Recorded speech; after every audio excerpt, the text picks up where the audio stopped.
buenas noches, sean bienvenidos a esta nueva capacitación. Como siempre, para mí es un gran gusto estar aquí con ustedes, hablando de la chucha. Y de mi parte, ya saben que yo vengo con toda la super duper hiper mega actitud de querer ir a dormir, pero muy feliz, muy contenta, porque ya está aquí con nosotros mi estimada doctora Laura. Pero antes de dar inicio con mi estimadísima doctora Laura, déjenme les platico que el día de hoy tenemos una visita muy especial. Mi estimado Ale, ¿te encuentras por allí? Hola, ¿qué tal? Buenas noches a todos. Buenas ¿Cómo noches, están? bienvenido, ¿cómo estás? Gracias, todo en orden.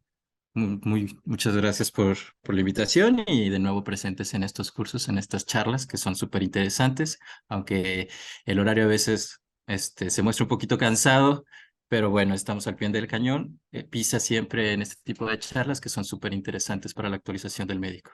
Claro que sí. Entonces, mi estimado Alejandro, ¿te encuentras listo?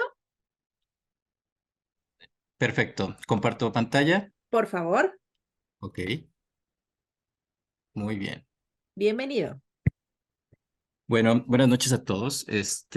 Como les había comentado, de nuevo PISA está presente en este tipo de charlas, de talleres, de cursos, donde es importantísimo, perdón el preámbulo, pero este tipo de actualizaciones, donde el médico está constante a la vanguardia en manejos, sobre todo en este tipo de cuestiones, de temas que son importantísimos. PISA se preocupa por eso, entonces nos encanta participar en este tipo de foros y de antemano les vengo a presentar. Espero ya algunos los conozcan, pero nuestro producto de la línea de animales de compañía de pequeñas especies y equinos, que es nuestra crunamina. Eh, crunamina, nuestro producto en sí es base clorhidrato de dexmedetomidina. Esta molécula, me imagino que ya algunos la conocen. Pertenece a pertenece al grupo de los agonistas de los receptores alfa-2 adrenérgicos. Como bien lo saben, es una familia un poquito robusta. Ya muchos ubican algunos de ellos como la silacina, la medetomidina, dexmedetomidina en este caso, es una de las moléculas con mayor afinidad hacia estos receptores, en los cuales encontramos las bondades de tranquilización, sedación, relajación muscular y analgesia. ¿Qué quiere decir esto? Que nos dan bastantes cosas con que jugar, como preanestésico y también como analgésico. Puntualmente, la analgesia que para mí en lo personal es la estrellita que tiene dexmedetomidina. ¿Okay? Dexmedetomidina que al ser la molécula, la última molécula sintetizada de esta familia, ¿de dónde proviene? Bueno, si se fijaron bien, la selectividad es igual que medetomidina. Sin embargo, la medetomidina contiene dos enantiómeros, un levógiro y un dextrógiro. En este caso, la dexmedetomidina es el enantiómero activo de la medetomidina. Al sintetizarse esta parte, se vuelve mucho más selectivo. Entonces, la dexmedetomidina es el enantiómero activo que es 2 veces más potente que este y hasta 10 veces más específico que silacina.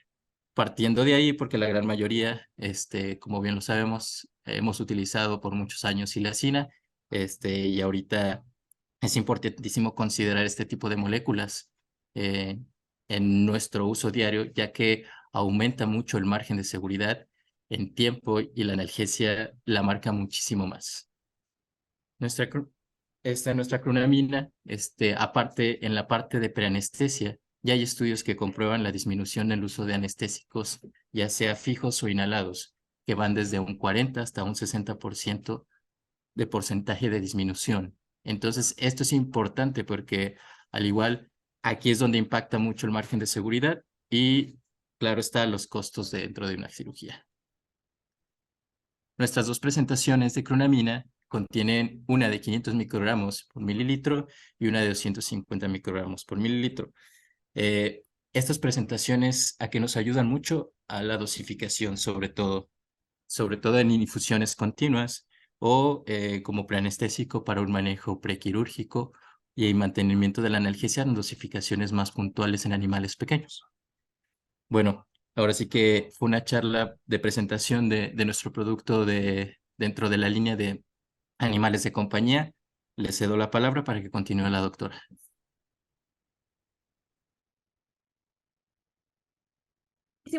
Ale, muchísimas gracias de verdad por tu visita. Espero que esta sea la primera de muchas otras. Ya sé que teníamos una pendiente, pero mis doctores, si alguien quisiera información, discúlpame, Ale, antes de que termines No, de no te dar tus preocupes, últimas no te palabras. preocupes. Tengo esa mala costumbre, discúlpame. Sí.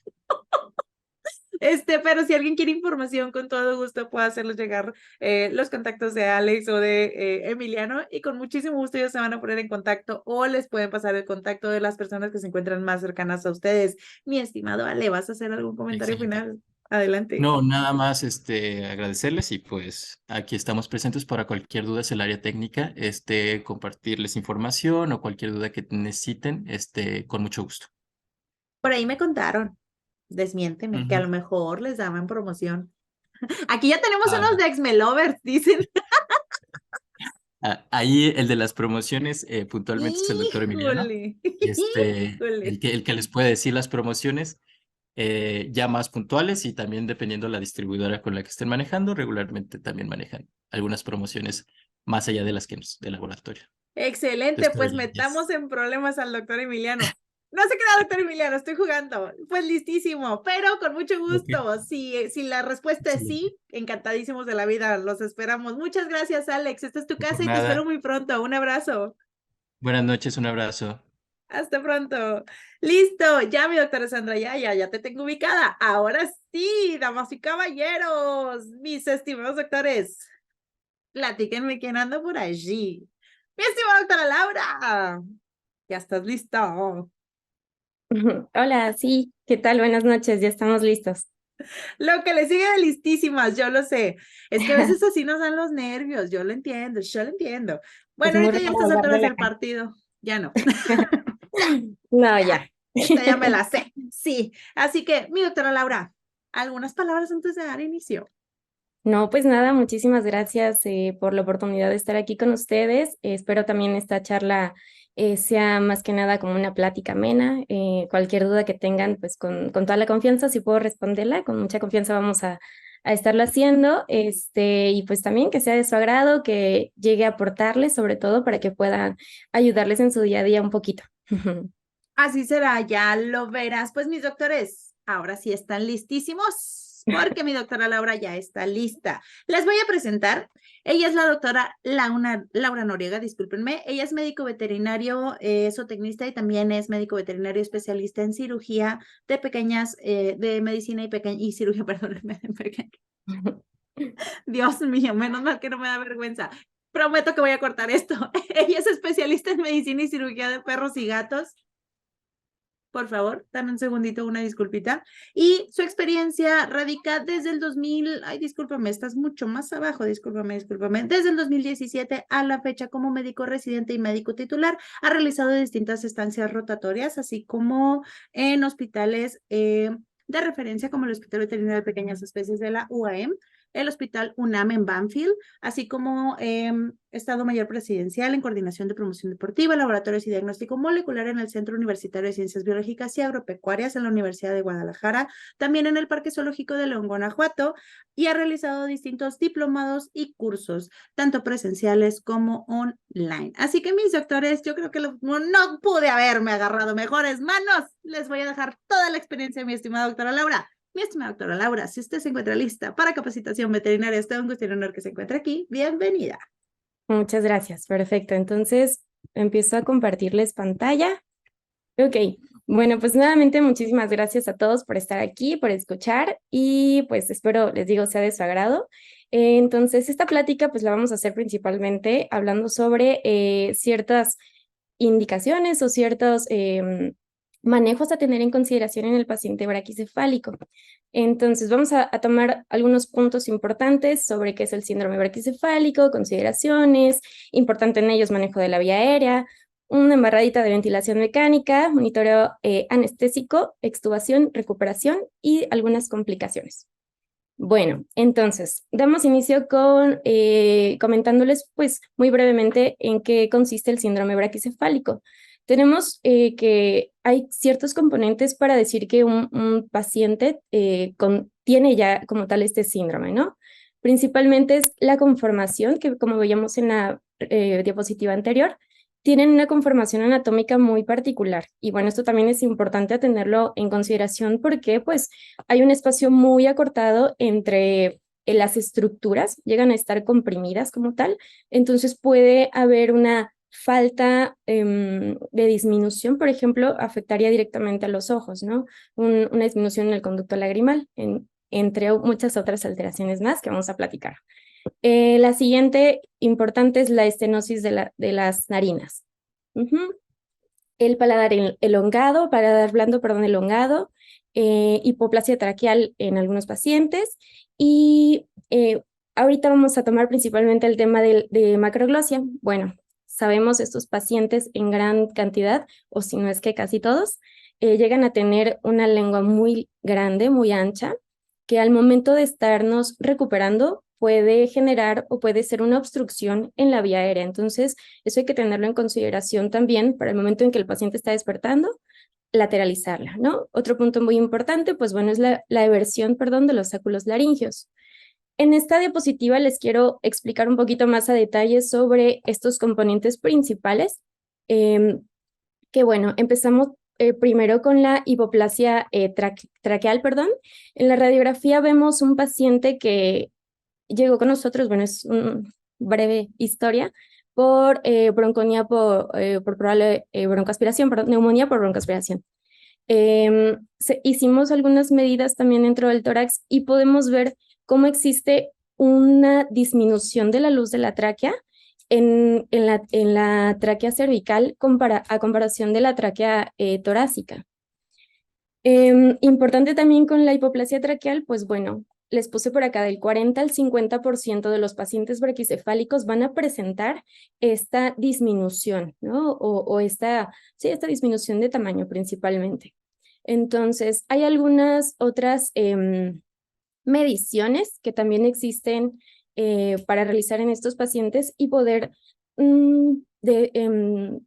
explicar un poquito, ¿no? Si es que podemos llegar a tener algún síndrome obstructivo, por ejemplo, posterior a la anestesia. Entonces, hay una medición que creo que es muy, muy útil, nos podría ayudar.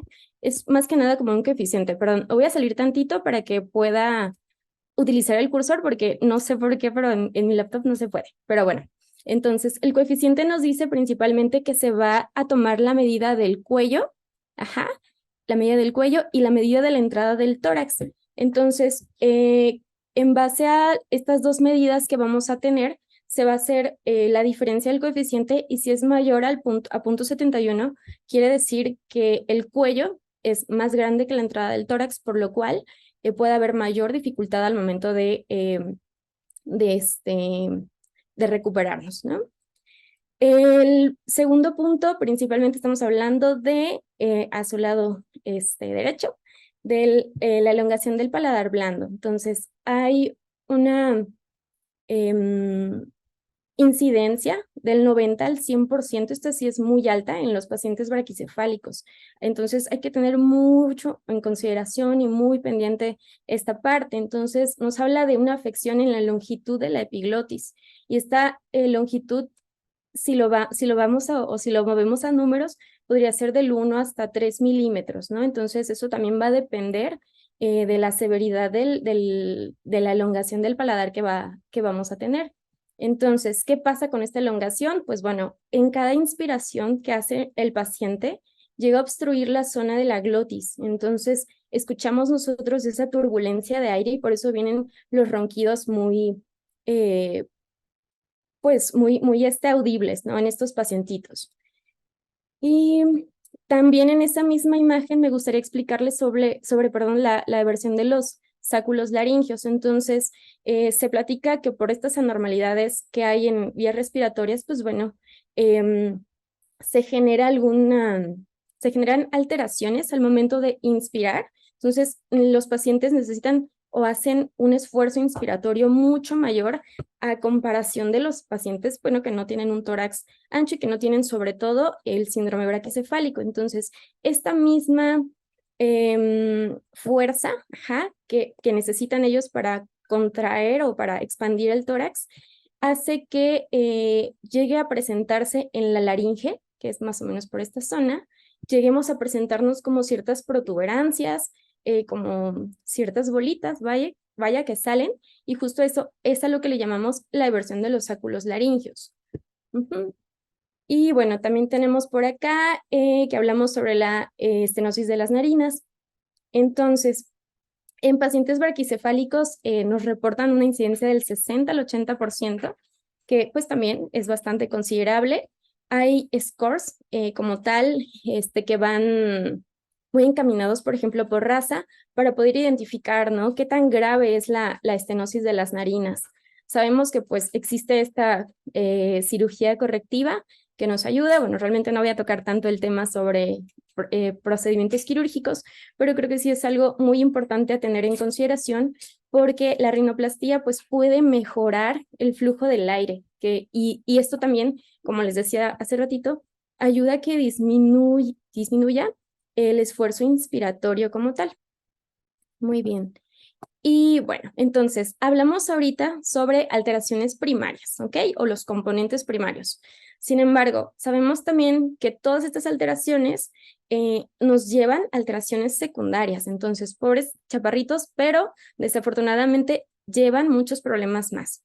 El primero de ellos, pues bueno, sería la hipertermia. ¿Por qué? Lo platicábamos en la primera diapositiva, el cráneo. Vemos que el cráneo tiene un espacio muy reducido, lo cual limita también, por la estenosis, limita también el poder respirar adecuadamente. Y los perros, bien sabemos, la respiración es parte de, o tiene una función parte de la termorregulación. Entonces ellos no pueden termorregular de una manera correcta. Por eso es muy común que tengamos estas razas que lleguen al consultorio o al hospital de urgencia por golpe de calor.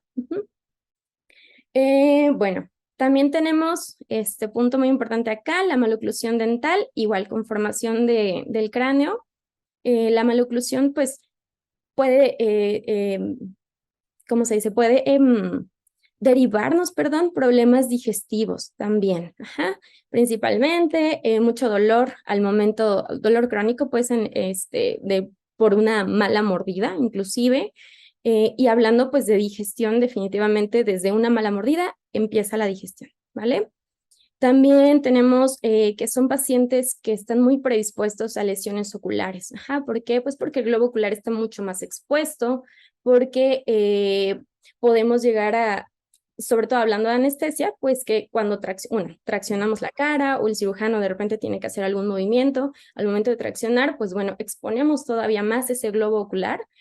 También hablamos de anestesia, bloqueamos como tal los reflejos y súper importante que estos pacientes al estar más expuestos, pues bueno, va a haber definitivamente una alteración más que en la producción de la lágrima, sino el componente como tal de la lágrima. Entonces, también eso es súper importante a cuidarlo a nosotros, ¿vale? Como otro punto también importante, hablando de respiratorio, pues son pacientitos que llegan con hipoxemia e hipercapnia crónica. Sabemos que el esfuerzo inspiratorio que se aumenta puede ser persistente, entonces al necesitar mayor presión, inclusive ellos en el momento de estar despiertos, ni siquiera son pacientes que lleguen a saturar de una manera correcta. Los propietarios, por ejemplo, nos llegan a decir, no, sí, ronca mucho, inclusive lo hemos normalizado cuando sabemos no debería de ser de esa manera, ¿no? El roncar o los ronquidos, pues bueno, hablamos también de una alteración sobre las vías aéreas superiores. Entonces, todas estas alteraciones nos van generando daños crónicos que al momento de anestesiar, pues sí es importante pues tenerlo en consideración. Y bueno, ya tocamos un poquito sobre el punto de anormalidades digestivas, pero las mismas alteraciones respiratorias, la misma maloclusión inclusive, sabemos que estos pacientitos nos pueden llegar a derivar con problemas digestivos, principalmente regurgitaciones constantes, tener un vaciamiento gástrico más retardado. También algo que me ha ocurrido con estos chaparritos ha sido incidencias de hernias hiatales, que pues bueno, tenemos que corregir también en algún punto. Y también secundaria, normalidades digestivas, pues bueno, son pacientitos que regurgitan constantemente, por lo cual podríamos tener neumonías por aspiración. Entonces, si nos llegan a decir también, sí, normalmente después de comer o después de hacer ejercicio llegamos a tener regurgitaciones, yo sí les recomendaría, doctores, soliciten radiografías de tórax. 1, evaluamos hipoplasia traqueal. Ajá. 2, evaluamos la capacidad pulmonar que tiene el paciente, ¿vale? Y bueno, ahora tocando ya el último, también importante, la hipertensión arterial, perdón, son pacientitos que común o muy fácilmente tienden al sobrepeso. Entonces, pues bueno, sabemos que el sobrepeso conlleva muchas otras alteraciones, pero principalmente podemos ver ciertos cambios en la presión arterial, pues derivado a. Y les anoté como último punto hasta abajo, la hipercoagulabilidad, perdón. Me encontré algunos estudios que hablaban sobre principalmente específico de las razas de los bulldogs, hablando, ¿no? Que podríamos llegar a tener ciertas afecciones o que se puede demostrar un aumento en los tiempos de coagulación transquirúrgico. Sin embargo, pues no está como que tan detallado, no recomiendan tampoco dar anticoagulantes de primer inicio, pero yo sí les diría tener mucha consideración, ¿no? Porque si son procedimientos que sabemos que fácilmente pueden sangrar, pues bueno, platicar, siempre tener como mucha comunicación también con el cirujano y pues tomar decisiones en el momento lo más rápido posible, ¿no? Perfecto. Entonces, de todo esto que yo les platicaba, pues aquí les comparto también algunos artículos científicos donde pueden ustedes detallar un poquito más toda esta información realmente. Entonces, todo nos habla sobre riesgos y complicaciones en los braquicefálicos. Y esta parte de riesgos principalmente, pues sabemos hay riesgos tanto postoperatorio, intraoperatorio, y pues bueno, se habla principalmente de intraoperatorio, eso sí es muy importante. Reportan que hay mayor incidencia de problemas en las hembras. También en algunos pacientes, pues bueno, perdón, algunos pacientes braquicefálicos, entre más pasa tiempo, dicen que aumenta más también el riesgo o se va prolongando el riesgo anestésico, ¿no? Cada 30 minutos se va prolongando más. Entonces está muy interesante también estos artículos, ¿vale? Y aquí pues el último artículo que viene acá en la esquina habla justo lo que les platicaba de hipercoagulabilidad. Muy bien. Entonces, ahora tenemos como segundo punto muy importante a platicar, pues las consideraciones preanestésicas. Esta parte es muy importante, ¿vale? Ustedes o nosotros también como médicos, en algunas ocasiones no tenemos o no existe como tal esa consulta preanestésica, ¿no? El deber ser, pues es que revisemos al paciente antes de hacer todo el protocolo como tal. Particularmente me cuesta mucho estar como dentro de los procedimientos, bajar a consultas o demás, entonces yo me apoyo mucho de la parte de medicina interna de mis compañeros. Y pues realmente yo lo que les solicito a ellos, por acá les puse una fotito, es un formato y así nos apoyamos en el hospital. Hicimos un formato interno para programar procedimientos. Entonces, de esa manera yo tengo una anamnesis, tengo una historia clínica más detallada, mi examen físico general también tiene que estar lo más detallado posible y dentro de este mismo formato me comparten un poquito sobre los estudios. Obviamente me comparten todo el estudio completo, ¿vale? Pero aquí es como el resumen de todo. ¿Para qué? Para que a mí también de esa manera me ayuda a tener como un poquito más de control o de organización al momento de yo crear un protocolo para mi paciente, ¿vale? Entonces, comentar siempre con medicina interna que es muy importante que hagamos una muy buena historia clínica. Les decía hace rato, pues la mayoría de los propietarios llegan a normalizar el hecho de que su perro no respire bien. Entonces hay que hacer preguntas muy concisas, ¿no? Si a veces les preguntamos, oye, ¿tiene problemas respiratorios? Y pues como el perro no expectora, como el perro no tose, ¿no? Te dicen que no, pero el momento de que tú dices, oye, ¿por las noches ronca? No, pues que sí. ¿qué tan tolerante es al ejercicio? ¿Qué tanto le gusta jugar? No, pues sí salimos al parque, pero ¿qué crees? Solamente me aguanta un par de cuadras y a partir de ahí pues ya no podemos hacer más. Entonces estamos hablando de intolerancia al ejercicio, ¿no? No se ve, no sé por qué sale un poquito amontonado, pero también están relacionados los síncopes. Entonces, todo esto es muy importante, doctores, a preguntar para tener en consideración también en el momento de nosotros agendar un procedimiento. Y bueno, esto deriva en que hay pacientes que van a necesitar solamente un perfil completo. Por ejemplo, yo les decía en braquicefálicos, creo que lo importante es perfil completo más tu radiografía de tórax. Pero va a haber pacientes que necesiten pruebas complementarias, no sé, necesitemos un ecocardiograma, por alguna razón una tomografía en específico. Entonces, no hay que obviar también esa parte y es mucha comunicación con la parte de medicina interna, ¿vale? Muy bien. Y bueno, ahora vamos a hablar sobre riesgos anestésicos y consentimiento del propietario, que son dos puntos súper importantes. Aquí lo estoy englobando en conjunto. ¿Por qué? Porque es toda la información que yo voy a darle también al propietario. A veces puede ser un tanto repetitivo. ¿Por qué? Porque el médico de medicina interna ya lo platicó, pero la verdad es que yo sí me doy esos 10, 15 minutos para hablar con los propietarios el día del procedimiento. Normalmente o llegan a recibir a los pacientes o la cirujana, o prefiero hacerlo yo, la verdad. ¿Para qué? Pues para platicar sobre el riesgo anestésico a detalle, que no quede dudas. Si hay dudas, pues van a externarlas todas. Entonces, sabemos que los pacientitos braquicefálicos, por tener todas las alteraciones que ya platicamos, pues definitivamente no son pacientes sanos, ¿no? Por mucho que el hemograma, la química sanguínea, el ureanálisis salga y nos diga sin alteraciones, son pacientes que no podemos emitir nunca un ASA1. Entonces, ustedes tengan en consideración, son pacientes que a pesar de que los estudios nos indiquen que están sanos, se va a emitir un ASA2 y de ahí partimos, dependiendo la enfermedad que llegue a tener. También súper importante, la categoría de ASA nos habla únicamente de enfermedades, ¿vale? Pero entonces ustedes, en el momento que emiten un riesgo anestésico, tienen que hablar no solo de la enfermedad en sí, sino de todo lo que conlleva el procedimiento. Ser como muy meticulosos en esa parte. Y bueno, hablando de consentimiento, pues es súper importante que nos respaldemos nosotros como médicos, que tengamos una firma de consentimiento como tal.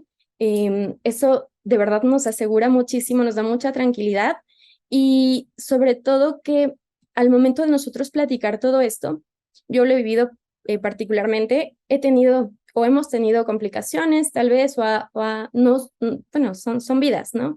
No todo sale tan perfecto siempre como queremos. Y realmente el hecho de yo tomarme esos 5 o 10 minutos para hablar con el propietario, lo han dicho ellos, sí, estaba consciente del riesgo que tenía mi paciente, ¿vale?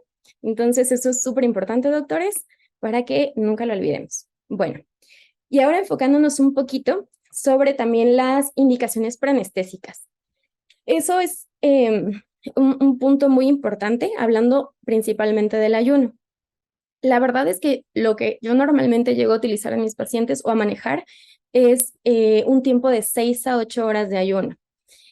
Varía, ¿no? ¿Por qué? Porque pues hay pacientes que llegan a tener o que son cachorritos, por ejemplo, que son gerontes, que no necesito tanto ayuno. Y algo también con lo que me ayuda mucho es con la dieta, la última dieta que les voy a ofrecer a los pacientes. A veces si les llego a decir, bueno, ¿sabes qué? Te recomiendo una dieta que sea alta o muy altamente digestible, que tenga un volumen bajo, que no sobredistendamos el estómago, que al contrario le ayudemos un poquito más.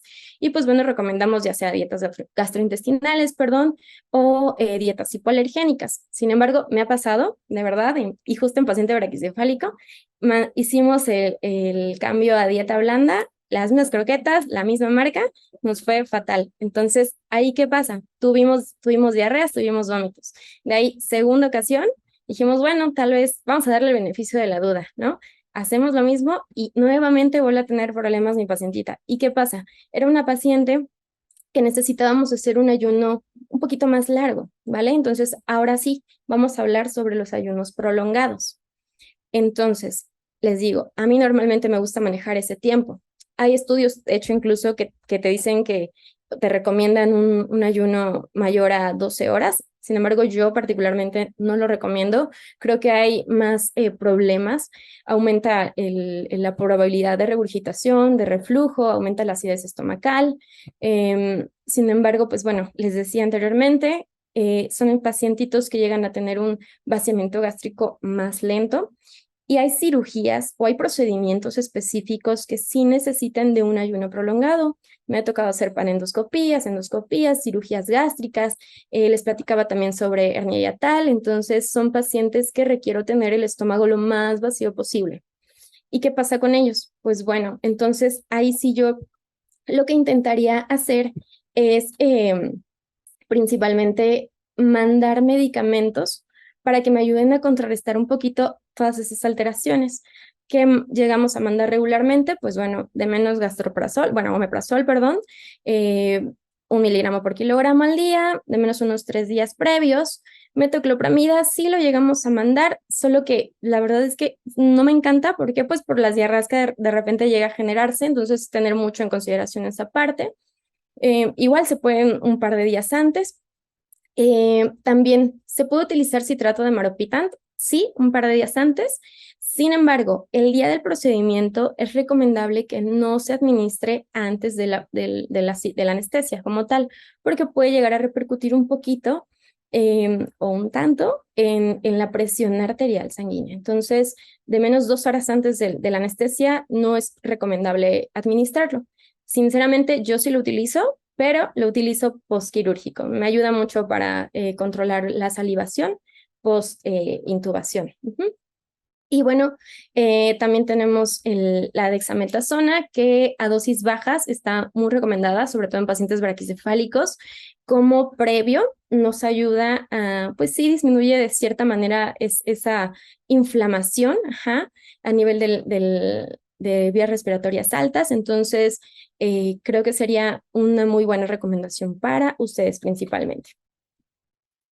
¿Vale? Y bueno, entonces, hablando sobre ahora premedicación o medicación preanestésica. Hay protocolos o existen algunos medicamentos que nos pueden ayudar en ciertos pacientes. Nosotros vamos a utilizar mucho la trazadona, el CBD, la gabapentina antes de. Sin embargo, lo pongo en interrogación porque son pacientes que bien sabemos si en el momento de la sedación llega a ser profunda, pues ¿qué va a pasar? Que se va a generar una relajación muscular a nivel del tórax, se va a generar una relajación muscular a nivel del paladar. Entonces, puede conllevar a problemas respiratorios que tal vez no se puedan tratar en casa o que lleguen con mayor dificultad y tengamos mayor problemas post-anestesia. Entonces, yo la verdad prefiero no mandarlos en estas razas, la premedicación en casa, prefiero hacer todo el procedimiento ya estando en hospital. Sí, soy pro premedicación. Y también por acá de este lado les ponía un protocolo que también se ha utilizado mucho. Sinceramente no lo utilizo tanto en braquicefálicos porque pues este protocolo para manejo de pacientes agresivos y pues con miedo es una combinación de medicamentos, gabapentina, melatonina y acepromacina. Entonces, pues no me encanta la idea de mandar acepromacina a casa. ¿Por qué? Porque ellos la manejan alta. Entonces, tengan mucho cuidado también con las dosis, particularmente. Entonces, hablando ahorita sobre el protocolo CHIL y la acepromacina, les voy a hacer ahorita una observación también con la acepromacina. Y bueno, entonces, seguimos con medicación preanestésica. Les digo, yo sí soy pro, realmente hay que saber utilizar también los fármacos. Eso sí, muy importante, lo puse como primer punto, anticolinérgicos. La verdad es que a mí no me gusta tropinizar a los pacientes. Llegan a presentar ciertas alteraciones, justo porque pues bloqueamos estímulos vagales, hacemos que la salivación se haga como un moco mucho más espeso. Inclusive, pues bueno, sabemos, es un medicamento de rescate. Entonces, en el momento que hacemos el manejo o queremos hacer un manejo de rescate con atropina y se atropinizó al paciente previamente, van a necesitar dosis más altas, doctores. Entonces, mejor guarden el medicamento que se utiliza para las urgencias como un medicamento de urgencia como tal. Y bueno, ahora, hablando de fenotiacinas. Entonces, platicábamos de la acepromacina. Principalmente les puse los fármacos que más llegamos a utilizar. Fenotiacinas, pues bueno, hay reportes que dicen que los boxers principalmente, por eso puse ahí un chaparrito de ese lado, que los boxers llegan a tener mayor sensibilidad a la cepromacina. Entonces, como tal, no es que esté contraindicado en estos pacientes o que esté contraindicado en estas razas. Sin embargo, al ser más sensibles, si necesitan utilizar la cepromacina o tienen acepromacina y la van a utilizar en estos pacientes, consideren que las dosis deben de ser dosis bajas. Entonces, el protocolo Chill nos menciona por acá dosis de 0.025, o sea, 25 a 50 microgramos. Y realmente dosis bajas son menores de 10 microgramos. Sinceramente, yo no utilizo más allá de 2, 3 microgramos si es que la llego a utilizar. La utilizo poco, pero en muy raros pacientes, la verdad, pero bueno, lo tenemos justo, y les digo, de esa manera yo la he llegado a utilizar sin tener alteraciones más importantes, como cuáles, pues bueno, principalmente nos afecta muchísimo al manejo de la temperatura. Entonces son pacientes que debemos de estar cuidando cómo están si de por sí ya tenemos alteraciones de la termorregulación, entonces ahora con la cepromacina, pues tener muchísimo más cuidado. Nos dicen también que cierto beneficio que tiene la cepromacina es una acción antiemética. Punto importante a considerar es que tiene efectos antihistamínicos débiles. Entonces, esto nos habla particularmente en que acepromacina no se recomienda utilizar en pacientes que se van a hacer pruebas de sensibilidad, ¿no? De este tipo de procesos dermatológicos que requieren anestesia. Entonces, no los lleguen a utilizar en esos pacientes porque pueden tener cierta variación en el estudio. Y bueno, también tenemos a los alfa-2 agonistas. Nos hablaban ahorita de dexmedetomidina, medetomidina. Yo en el hospital, por ejemplo, manejo dexmedetomidina solamente hablando de alfa-2. Y la verdad es que es un medicamento que me gusta muchísimo. Sí lo llego a utilizar, sí lo he llegado a utilizar en pacientes braquicefálicos, solo que hay que tener cuidado en qué pacientes o en qué procedimientos sí los vamos a manejar. Este medicamento, perdón, sí nos va a generar un efecto sedante, pero va a depender también mucho de la dosis que manejemos. Entonces, igual, traten de manejar la dosis idónea, ni muy alta ni muy baja, porque tampoco nos vamos a tener la relajación y la analgesia que estamos buscando adecuada, ¿no? Se reporta, de hecho, que en los pacientes gerontes aumenta la demencia senil. Sí, de por sí es súper importante también eso. Contémplenlo y platiquen cuando vayan a anestesiar a un pacientito geronte. Puede haber repercusiones o pueden tener alteraciones en el momento del despertar. Entonces, ahora en un paciente braquicefálico geronte, pues aumenta todavía más este riesgo, ¿va? También la dexmedetomidina, perdón, pues sabemos nos genera un efecto bradicárdico. Hay que tenerlo en consideración, entonces no se recomienda en patologías, perdón, cardiovasculares.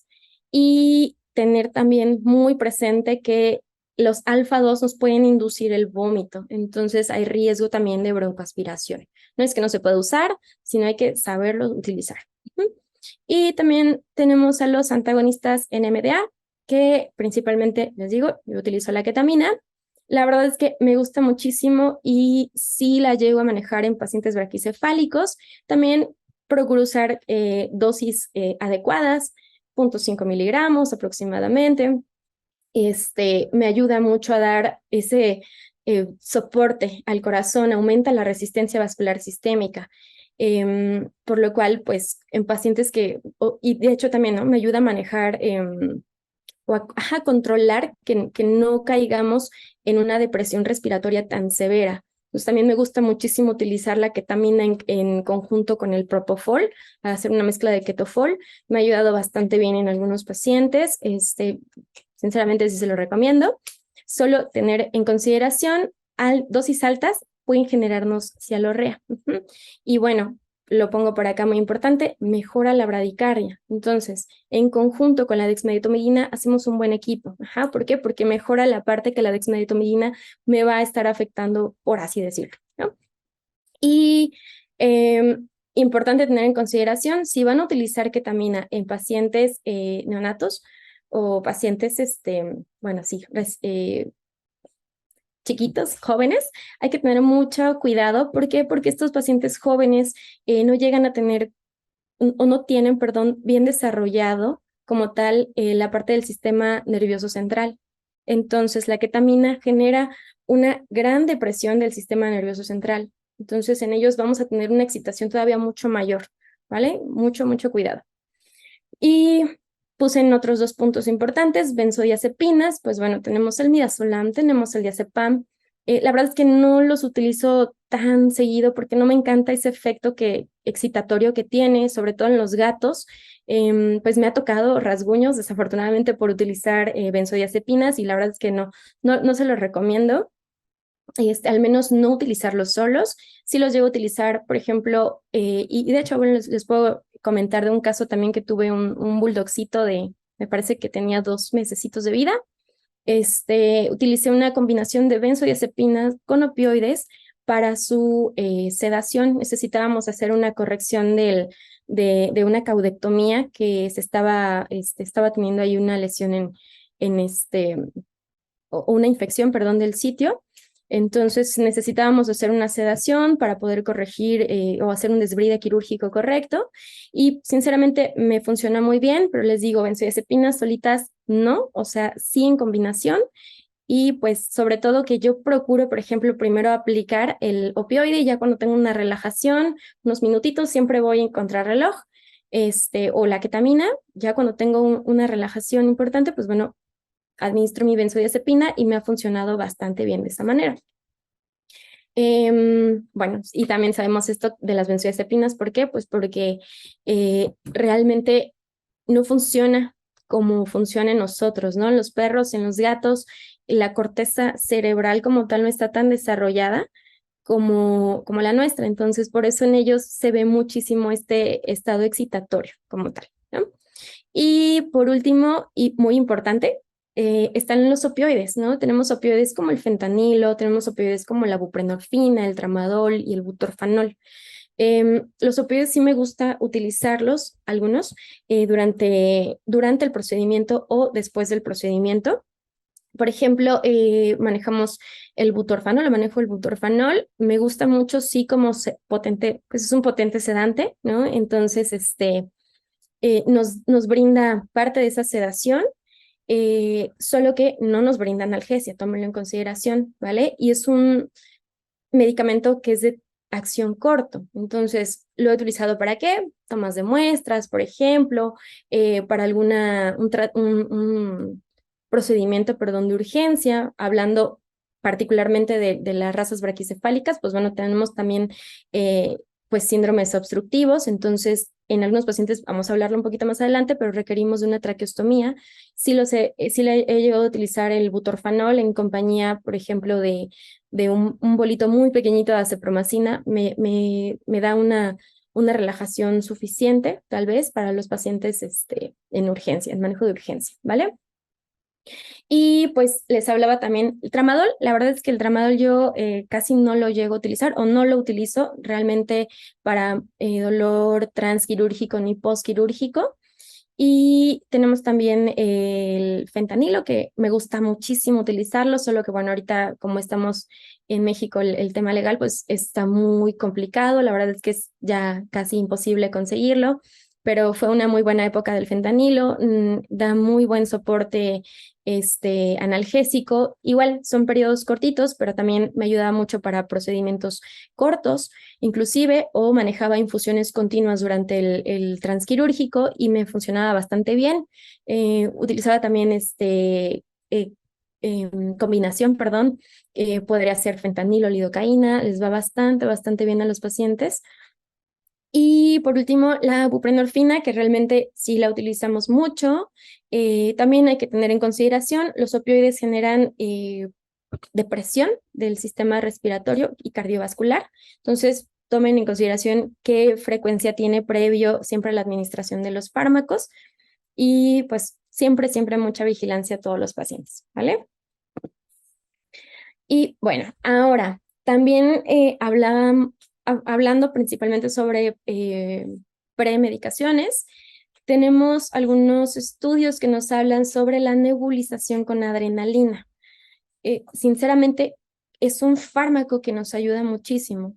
Les puse por acá estos 2 artículos que nos dan como diferente terapéutica. En el primero de ellos hablaban sobre un puxito, donde estuvieron administrando 2.5 miligramos de adrenalina más 5 mililitros de solución fisiológica, pero fue un paciente que presentó, el síndrome obstructivo, braquicefálico obstructivo postoperatorio. Ellos reportan que le fue muy bien con estas nebulizaciones postoperatorias. Y en la parte de abajo tenemos otro artículo que nos habla sobre las nebulizaciones con epinefrina, pero este artículo nos habla principalmente sobre el manejo pre y postquirúrgico. Entonces, ellos nos recomiendan 0.05 miligramos por kilogramo de efedrina más 5 mililitros de solución fisiológica, nebulización de al menos 10 minutos, y sí nos recomiendan que sea de menos unas 2 horas antes del procedimiento. Vieron una disminución importante de hasta el 70%, de reducir el síndrome obstructivo en los braquicefálicos. Entonces, son 2 puntos a tener en consideración, sobre todo si van a manejar o van a hacer algún procedimiento correctivo como la corrección del paladar elongado o las narinas. Súper importante que se ha reportado, pues que sí brinda realmente como tal un apoyo. Lo que sí hablaban es que en humanos ha estado contraindicado como tal, prequirúrgico, porque decían que provocaba ciertos estridores inspiratorios que llegaba a generar tos, e inclusive vieron algunos pacientes con taquicardia ventricular. Se los platico, pero en veterinaria no he encontrado como tal la literatura que nos describa estas alteraciones o estos efectos secundarios nebulizando a nuestros pacientes. Entonces yo sí lo he manejado, en algunas ocasiones hemos visto que sí llega a funcionar, y pues bueno, es un punto a tomar en consideración. Ahora, hablando sobre el manejo de la vía aérea. Ponemos como primer punto del manejo de la vía aérea la preoxigenación, porque sabemos que en estos pacientitos es vital. Realmente el preoxigenar, pues estamos hablando de salvar vidas como tal a los pacientes. Eso sí, la preoxigenación debe de ser un proceso gentil, donde nuestro paciente, yo lo hago personalmente cuando ya administro el sedante. ¿Para qué? Para que mi paciente esté relajado y me pueda tolerar como tal la mascarilla directamente en la cara. Ahora, yo les puse acá una fotito y un video de 2 pacientes que se dejaban perfectos, o sea, realmente eran muy buenos modelos, pero vemos la diferencia de las campanas, ¿no? En el PUG que vemos en la izquierda, vemos una mascarilla de humanos. Sinceramente, se les recomiendo muchísimo el manejo de las mascarillas de humanos para braquicefálicos y para gatitos. Entonces, yo en el hospital tengo 2, una que es chiquita y otra que es un poquito más grande, la pediátrica y la de adultos, y me ha ayudado bastante a moldarse un poquito más a su carita. Luego, ponerles una campana tan larga sí les da como mucha angustia más inclusive, ¿vale? Entonces, ahora hablando de preoxigenación, de menos debemos de mantener una preoxigenación como mínimo 5 minutos. Idóneamente, yo manejo preoxigenaciones de 10 minutos en mis pacientes. Les digo, ya cuando estamos sedaditos, que nos dejamos un poquito más, es preoxigenación, y esa preoxigenación debe de ser continua, ininterrumpida. ¿Qué quiere decir esto? Que en todo momento debe de estar nuestro paciente recibiendo un flujo de oxígeno constante hasta el momento en el que nosotros vayamos a sondear. Entonces, ya de que empezamos la preoxigenación, no paramos hasta llegar a área blanca, si llegamos a interrumpir. Por ejemplo, en el video se ve, estoy yo en área negra, para pasarme a área blanca, pues sí tuve que dar 10 segundos, ¿no? En lo que llegaba, pues ¿qué pasa? Entonces vuelvo a preoxigenar a mi paciente, me espero unos minutos más para que realmente esa preoxigenación pues sea adecuada, ¿no? Y hablando de los flujos, que también eso es muy importante, a veces creemos que estamos preoxigenando bien al paciente, pero tenemos el flujo muy bajito. Realmente yo utilizo el segundo punto, que es de 3 a 5 litros por minuto, para que pueda llegar a tener una buena llegada de oxígeno a los pulmones, porque estamos hablando de que no es un oxígeno al 100%, ¿vale? Estamos hablando de mascarillas como tal. Y pues bueno, también reportan de 50 a 200 mililitros por kilogramo por minuto, que podría ayudarnos en cuanto al manejo del flujo.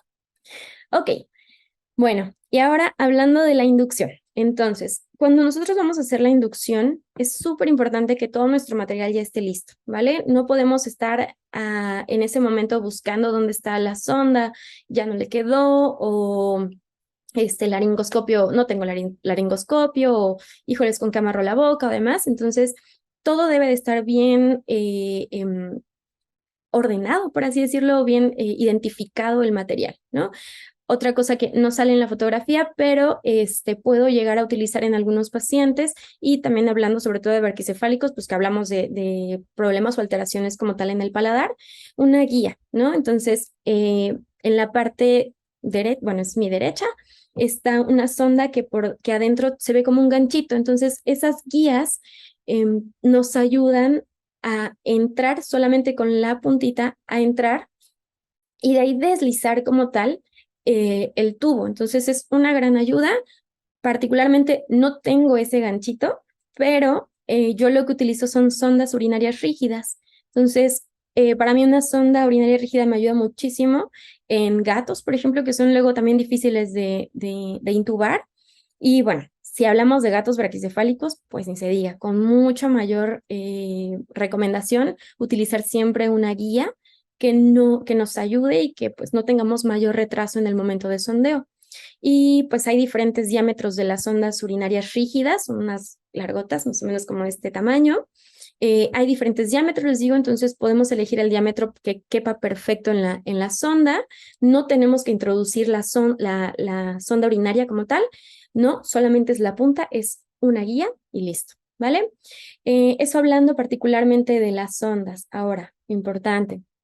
Yo, por ejemplo, en el hospital utilizo un capnógrafo lateral, que es el cuadrito verde con negro que se ve ahí de ese lado, bueno, en medio. Lo tengo siempre ahí a la mano. ¿Por qué? Porque en mi circuito, perdón, ya tengo el filtro como tal colocado. Entonces, el momento que yo conecto a mi paciente, inmediatamente lo primero que mido es capnografía, pulsioximetría, y para mí lo más importante es la ventilación de primer inicio, ¿ok? Súper importante también pacientes que sabemos que pueden llegar a tener problemas o alteraciones en la vía respiratoria, pues lo ideal sería que desensibilizáramos la laringe. Pueden utilizar, bueno, yo no recomiendo realmente la lidocaína en spray, porque como aunque no tenemos el control total de los miligramos que estamos manejando, entonces yo utilizo lidocaína inyectable. La coloco en una jeringa de insulina, ¿no? Porque realmente son dosis pequeñas, y conectamos un catéter, solamente la parte blanda del catéter, ay, se me fue el nombre, perdón, pero bueno, la partecita blanda del catéter únicamente, para que de esa manera podamos instilar de manera correcta. De hecho, también en algún punto hablaban sobre cuando se hace la corrección de la elongación del paladar, nos recomiendan incluso con un hisopo humedecido con la lidocaína, ponerlo directamente para que haga el contacto necesario con la laringe, ¿vale? Y pues bueno, yo utilizo gasa para poder sostener la carita del paciente. No me gusta utilizar, perdón, un trozo de venda. No me gusta utilizar gasas. ¿Por qué? Porque la gasa se atora mucho en los dientitos. Entonces, el momento que quiero quitar mi apoyo de la cara, pues como que se me atora mucho. Entonces, para mí me ha funcionado perfecto la venda. Y la gasa es únicamente de apoyo para que no se me resbale la lengüita. Y también, súper importante, el laringoscopio debe tener una muy buena luz. Entonces, eso creo que nos ayuda muchísimo, de verdad. Punto importante también, creo que no lo mencionaba aquí en la diapositiva, pero al momento en que estamos haciendo la inducción es necesario que nosotros también hagamos la exploración de la cavidad oral.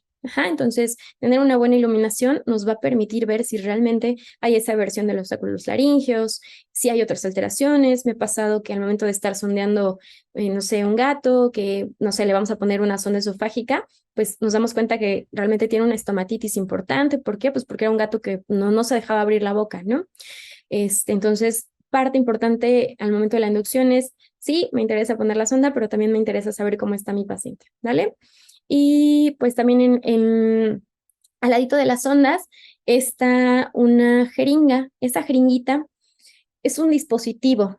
Yo la verdad sí lo pido muchísimo en el hospital, lo manejo en todo momento cuando estoy con todos los pacientes intubándolos, y me permite darle a mi paciente o entregar un volumen de presión de aire en el globito para insuflar, el correcto, ¿vale? Porque en muchas ocasiones lo hacemos al tacto, ajá. Pero ¿qué pasa con el tacto? Que es muy variable, ajá. Entonces, no se confíen al 100%. Lo malo de estas jeringas, pues bueno, son desechables, solo tienen 100 medidas de uso. Por ejemplo, yo ahorita voy creo que en la 87. Entonces, tengan en consideración que es un gasto que pues vamos a estar haciendo constantemente, pero sinceramente me da mucha tranquilidad saber que no estoy lesionando la mucosa de mi paciente y no voy a generarle daños posteriores. Entonces, para mí es como tiene que estar siempre en mis intubaciones, ¿vale? Muy bien. Bueno, perdón. Hablando de inducción, entonces ya les hablé de todo el material, pero es importante también que al momento de que nosotros vayamos a hacer el procedimiento, no es nada más el material, sino también son los equipos. Verificar que tengamos oxígeno en el tanque, verificar que las máquinas estén prendidas. Súper importante también que nuestro personal que nos va a ayudar esté capacitado para podernos sostener adecuadamente esa carita del paciente, inclusive el tórax, demás. O sea, sí es importante capacitarnos antes del momento de estar ya en ese momento como tal, ¿no? También la inducción, perdón, debe de ser rápida, debe de ser muy precisa, evitar el menor número de errores, y justo esto lo vamos a hacer pues previniendo, teniendo todo el material listo, capacitándonos como tal, ¿no? Hablando de los tubos, pues es importante también que sepamos elegir el tubo correcto, pero no vamos a poder elegir el tubo idóneo hasta que el paciente no está anestesiado. Por eso normalmente yo abro 3 sonditas. Si considero que tal vez mi paciente es una 4, bueno, una más, una menos, una 4.5, una 3.5, para que si en el momento en que yo estoy intubando no me quedó la sonda, pues bueno, tengo la manera de reelegir, ¿no? En ese momento.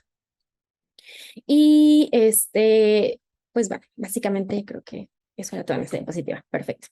Ahora, hablando, ya tenemos al paciente intubado, ya conectamos, o incluso este paso lo llego a hacer antes, en el momento en que mi paciente está sedado y se deja manejar y me lo permite también.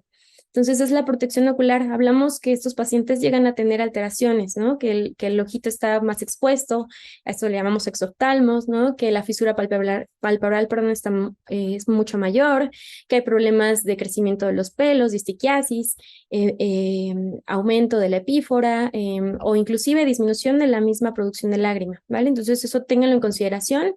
Lo idóneo a utilizar en procedimientos anestésicos son gotas o ungüentos que contengan conductin sulfato o ácido hialurónico durante el procedimiento. ¿Por qué? Porque si manejamos el fármaco correcto, nos va a dar también un tiempo de acción mucho mayor. He escuchado también médicos que utilizan solución salina fisiológica para lubricar los ojitos, pero bueno, ¿qué pasa con la solución salina? Que tienes que estarla replicando cada 5, máximo 10 minutos para que realmente tengas una protección como tal en los ojos. Ahora, si no tienes la opción de gotas y tienes la manera o la posibilidad de tener tu control e incluir en tu reporte anestésico que estás haciéndolo de la manera correcta, pues bueno, podríamos dar esa oportunidad, ¿no? Parte importante también de la protección ocular es el manejo de la cabeza, no traccionar demasiado los pliegues de la cara. ¿Por qué? Pues porque podemos llegar a exponer todavía con más facilidad esos ojitos. Y punto importante, el amarrado de la sonda. Se recomienda que el amarrado sea hacia abajo, para no ocluir arterias importantes, arteria maxilar, que nos puede generar lesiones en los ojos. En algunos pacientes puede llegar a ser una ceguera transitoria, en algunos otros puede llegar a ser una ceguera permanente.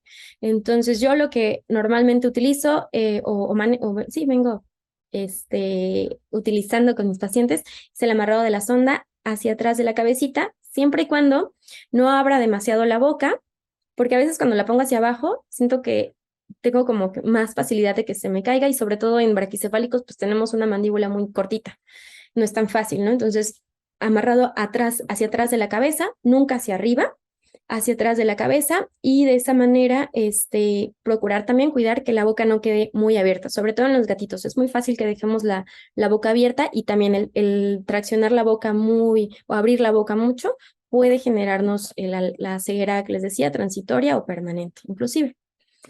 Y bueno, entonces eso en cuanto bueno, a la protección de la córnea. Y ahora hablando un poquito sobre el monitoreo anestésico. Realmente este es un tema muy extenso.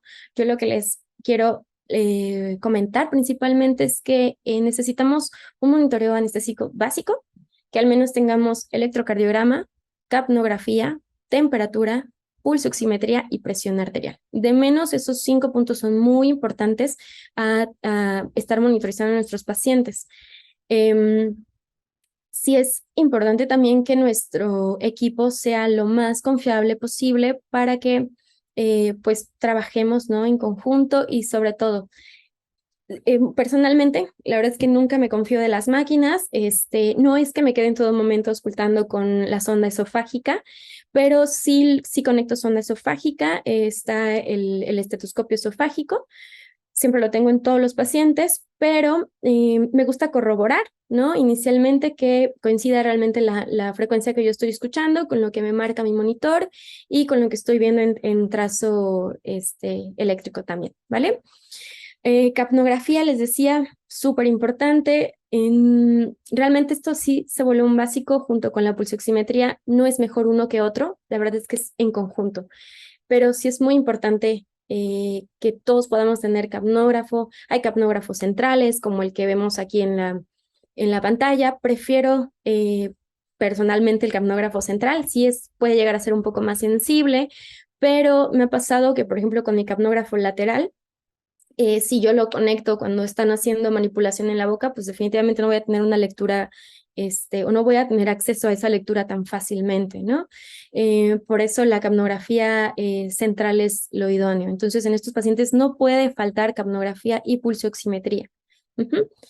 Y todo este monitoreo lo hago en todo momento. Yo sí estoy ahí pegada al monitor y también no lo anexé, hubiera estado padre, pero el reporte anestésico que vamos haciendo nosotros, o la hoja, le llamamos hoja de servicio anestésico, el llenado, personalmente yo lo hago cada 5 minutos, y eso me ayuda a mantener o a poder visualizar cómo mi paciente va respondiendo a todos los fármacos que yo estoy utilizando, a los cambios que hago, ¿no? Porque de repente si empiezo en 1.3 en isoflurano y veo que la presión está fallando, o bueno, tiene alteraciones, perdón, o veo no sé, necesito hacer un cambio, realmente me voy a dar cuenta si está respondiendo mi paciente o no.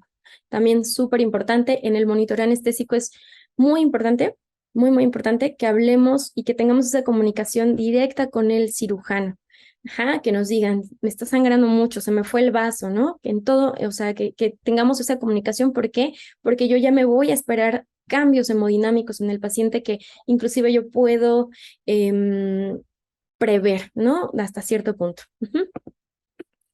Y bueno, entonces ahora nos vamos a un punto también muy importante en estos chaparritos, que es la ventilación mecánica.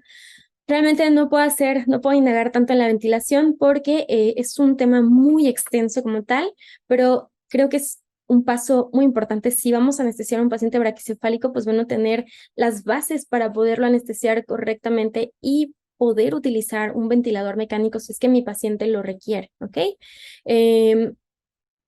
Sabemos, tienen todas las alteraciones respiratorias, entonces ventilación mecánica es un soporte muy importante, soporte vital para estos pacientes y también pacientes con procedimientos prolongados, entonces también ayudamos a ese punto, ¿no? Les ponía por acá en la imagen algunos parámetros que hay que tener en consideración, principalmente si es que vamos a manejar ventilación, tener en consideración el volumen minuto, ¿no?, que requieren los pacientes.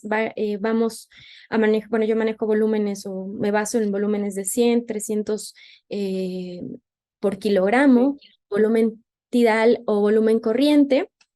Llego a manejar volúmenes de 10 a 20 mililitros por kilogramo.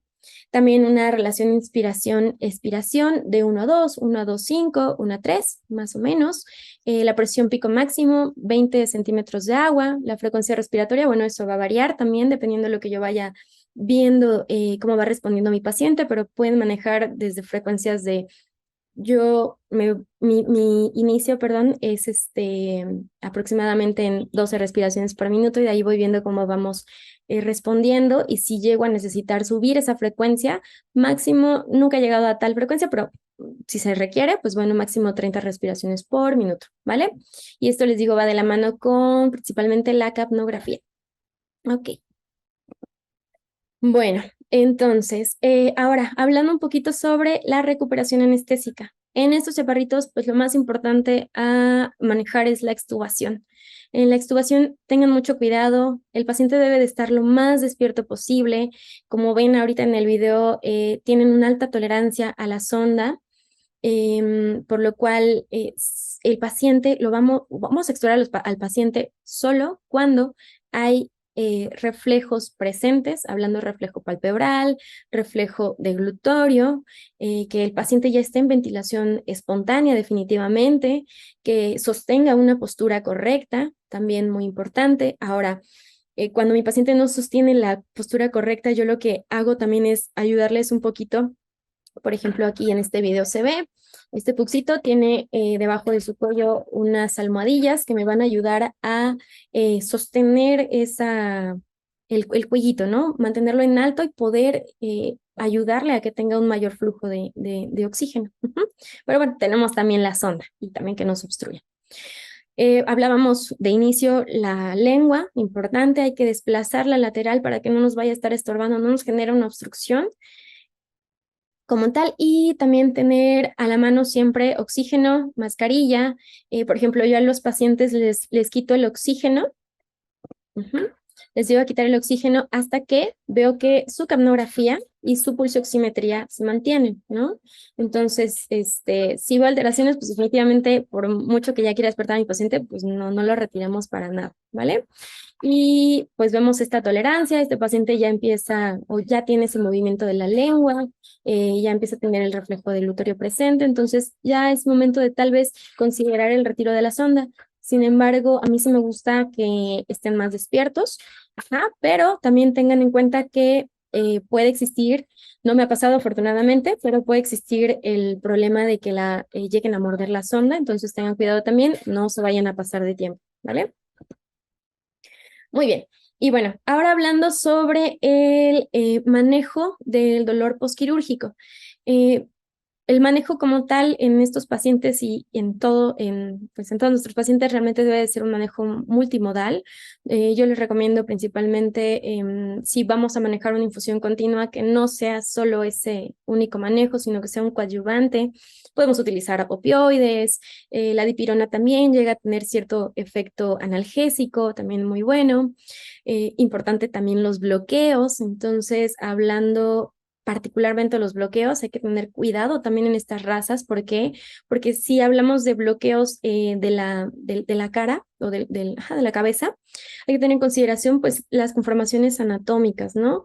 Que podemos llegar a lesionar con mucha facilidad los ojitos al momento de hacer un bloqueo. Por ejemplo, maxilar o mandibular. Bueno, principalmente maxilar.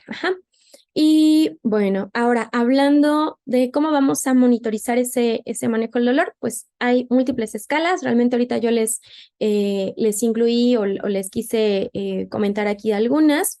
En gatitos particularmente, está Grimas, está Botucatu, está la escala de dolor de Glasgow modificada para perros.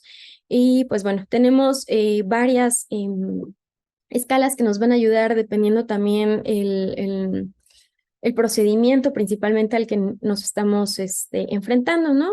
También se habla mucho de la escala de Melbourne, pero está más desarrollada para ovariohisterectomías y yo sí le solicito a mi equipo que cuando me ayuden a hacer una medición de escala de dolor, no nos basemos solamente en una escala, de menos tengamos 2 escalas, algunas llegan a ser un poco más objetivas que otras, entonces tener eso en consideración, ¿vale?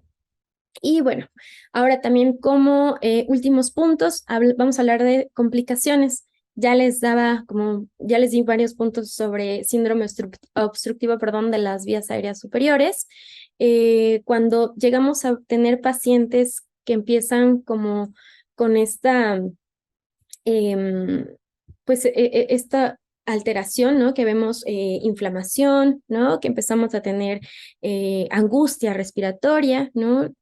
Nos comentan que tal vez de primer punto es el manejo médico inicial, entonces ya hablábamos de esteroides, hablábamos también de nebulizaciones con epinefrina.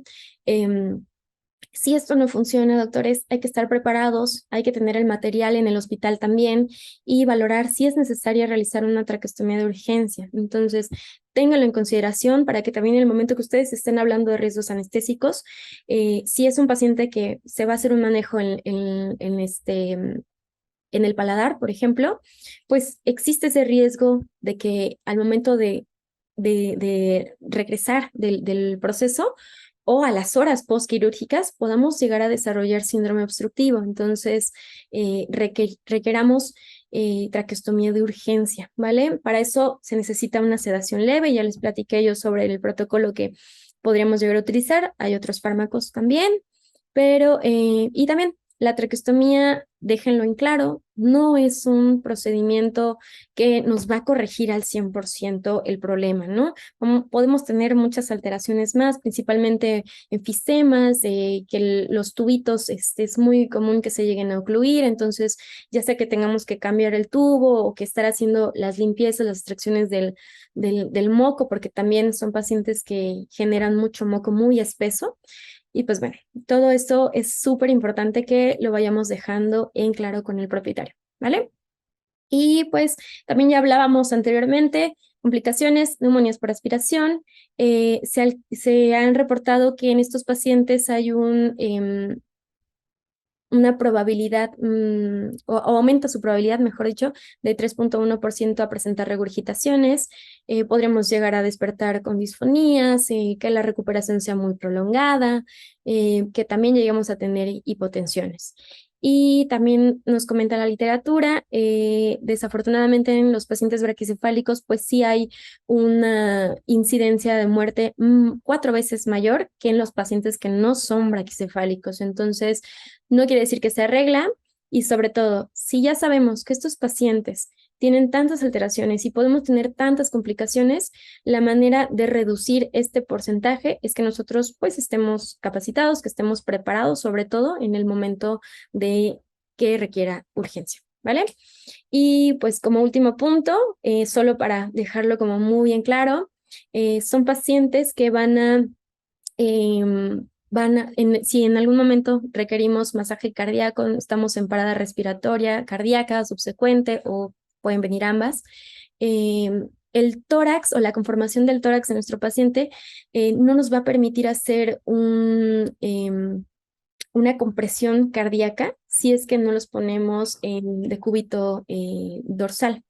Entonces, al tenerlo en decúbito dorsal, mi paciente o lo que yo estoy generando en mi paciente es una bomba adecuada, un efecto bomba adecuada en el tórax para que ese masaje cardíaco realmente me apoye, ¿vale? Entonces, les compartí por aquí este artículo que es muy compartido realmente, ya lo he visto en muchísimas charlas, pero nos habla principalmente sobre todas esas alteraciones. Nos da información importante el algoritmo a seguir mientras hacemos este manejo de rescate y también nos da algunas dosis que hay que tener en consideración para este tipo de manejos.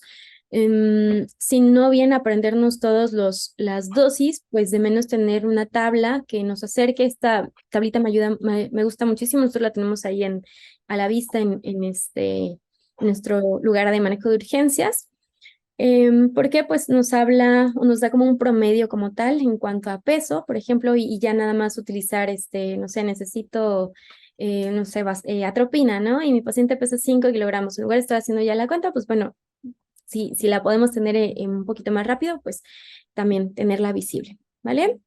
Y básicamente eso es todo lo que tenía preparado para ustedes. Espero que también la charla les haya gustado. Sinceramente es un poco raro estar hablando a la computadora y saber que pues también que no los aburro, ¿verdad? Que les guste y pues sobre todo que les sea de gran utilidad. Si tienen alguna pregunta, doctores, con mucho gusto vamos a estarla respondiendo. Y listo.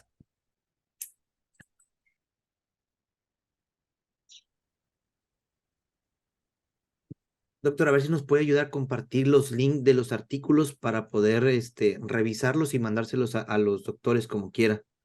Claro, claro que Y sí. A ver. mencionan a ver si les puedes pasar la hoja de monitoreo, por favor. Ok. Claro que sí. Entonces, bueno, miren, déjenme regreso a la última, no sé si anotaron mi correo, pero con mucho gusto, me puedo estar dando el tiempo, voy a salir para pasarme mucho más rápido. Entonces, con mucho gusto puedo mandarles directamente ya sea el artículo como tal o la hoja como tal. No tengo ahorita hojas de monitoreo, pero con mucho gusto lo compartimos para que también en sus hospitales vayan teniendo esa consideración. Les digo, también súper importante ese papel o ese documento que estamos llenando en el momento de la anestesia. Es un documento legal, ¿vale? Entonces debe de ser llenado en tiempo y forma. Y es nuestro sustento, ¿vale? Es nuestro apoyo también a nosotros. No he tenido realmente necesidad de utilizarlo, pero pues siempre es ese respaldo. Perfecto, muchas gracias, doctora. Preguntan sobre el uso de lidocaína en gatos directamente en tráquea. ¿Qué opinas sobre eso? Sí, pues yo sí lo llego a manejar. Eso sí, les decía, precisamente por eso no utilizo la lidocaína en spray, porque no tengo el control de las dosis que estoy manejando. Entonces, para mí es muchísimo más fácil administrar esa desensibilización laringea con lidocaína, la que utilizamos la endovenosa, pero a dosis paciente. Ajá, lo calculo por el peso. Entonces, puedo utilizar 25 .25, perdón, miligramos, a 0.5, dependiendo la talla de mi paciente también, y es suficiente para generar una buena relajación. Perfecto, doctora, muchas gracias. Esta pregunta no la entiendo muy bien, pero dice, doctora, ¿recomienda usted revertir la dexmedetomidina con atepamezol y considera el rescate analgésico? Muchas gracias. Ok, va a depender, ¿no? O sea, también de cada paciente, del procedimiento que hayamos realizado, el tiempo también de administración de la dexmedetomidina, pero sí llego a utilizarlo. En dado caso de que yo revierta la dexmedetomidina, pues bueno, entonces tengo que pensar en que mi paciente ya no tiene tampoco esa parte analgésica, ¿no? Entonces tengo que darles ese soporte analgésico también a mi paciente, pero sí lo llego a hacer. No es regla para todos los pacientes. Por ejemplo, transquirúrgico he utilizado también infusiones de dexmedetomidina, pues definitivamente ahí no lo voy a revertir, ¿no? Porque quito mi efecto inicial, entonces va a depender del paciente, pero sí lo utilizo. Sobre todo si son procedimientos cortos, una esterilización, por ejemplo, algo que no hubo mucha manipulación, pues sí lo llego a utilizar.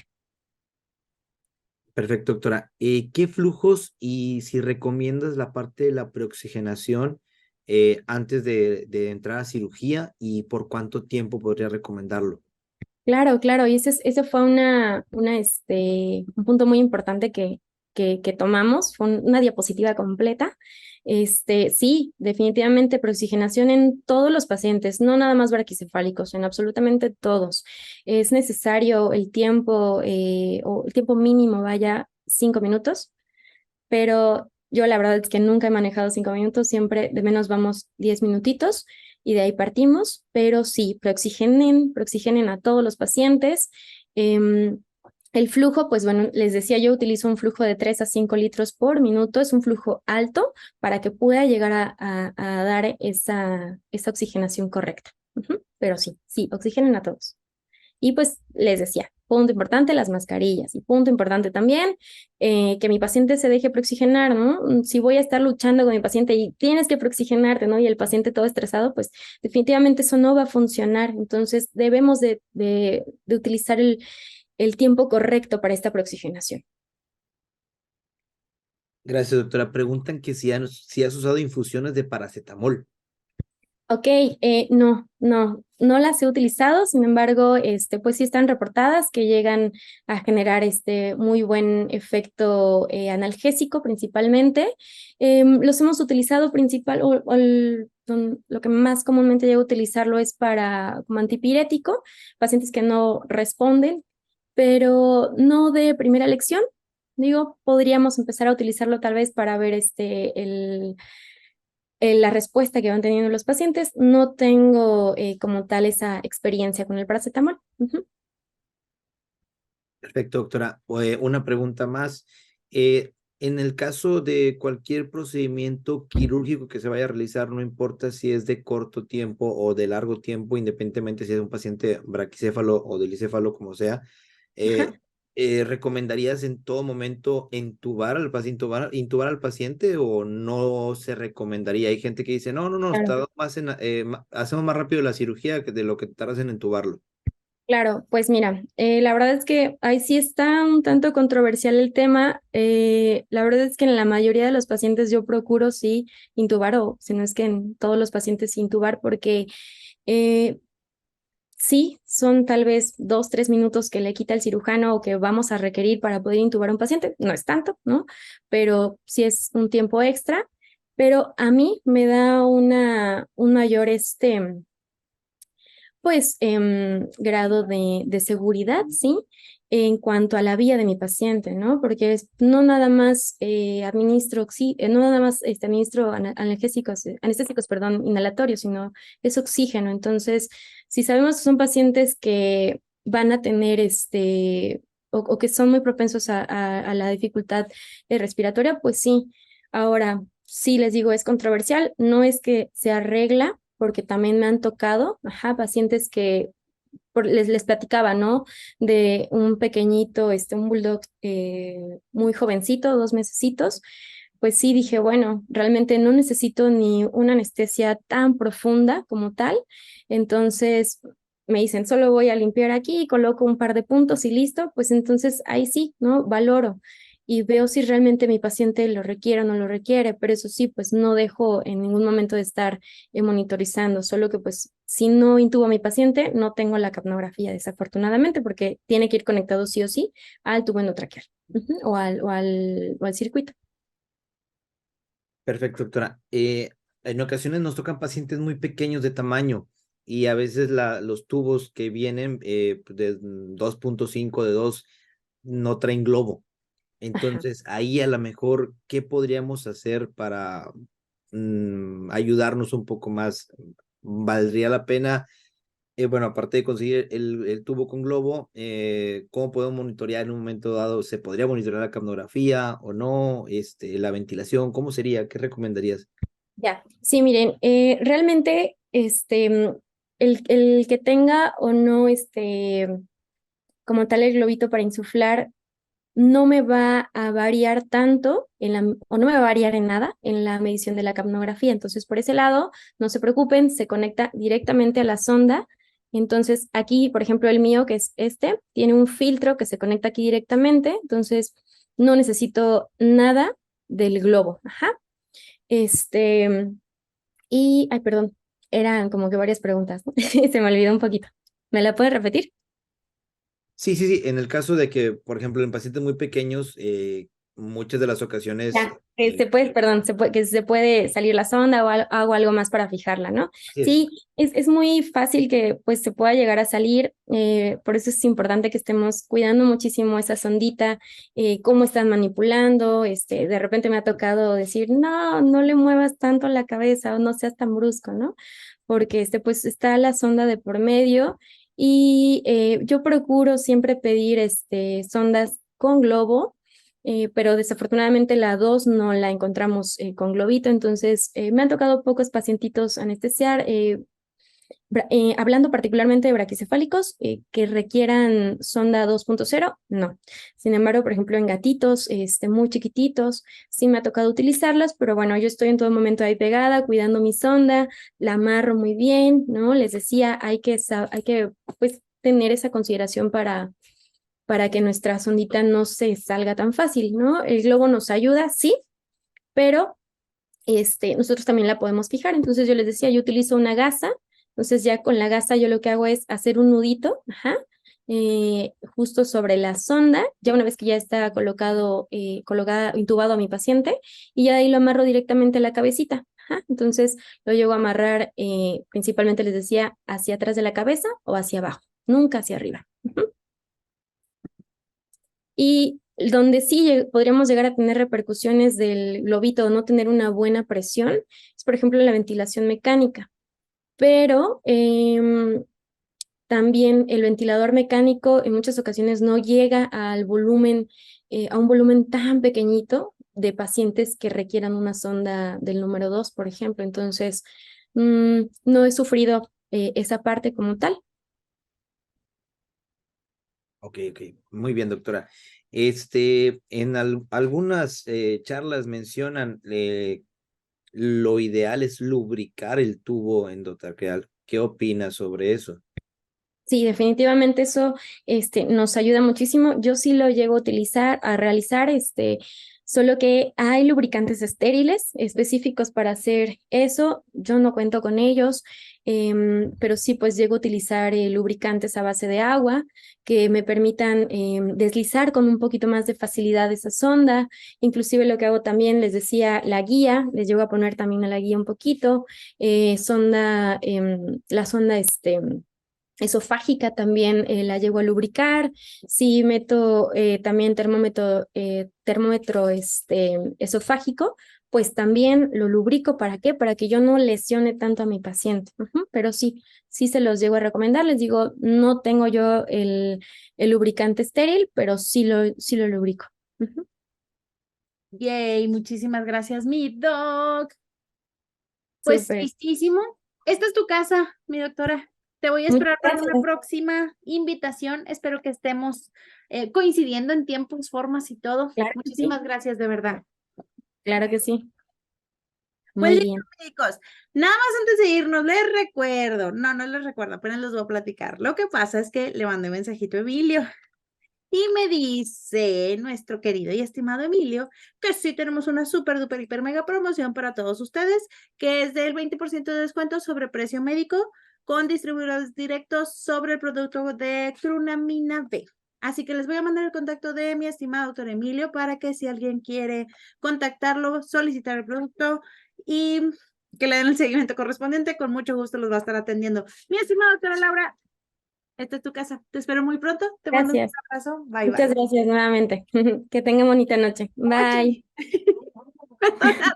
Listo, médicos. Cualquier cosa, seguimos en contacto. Cuídense mucho. Apártense, manchas. Miércoles. Bye, bye.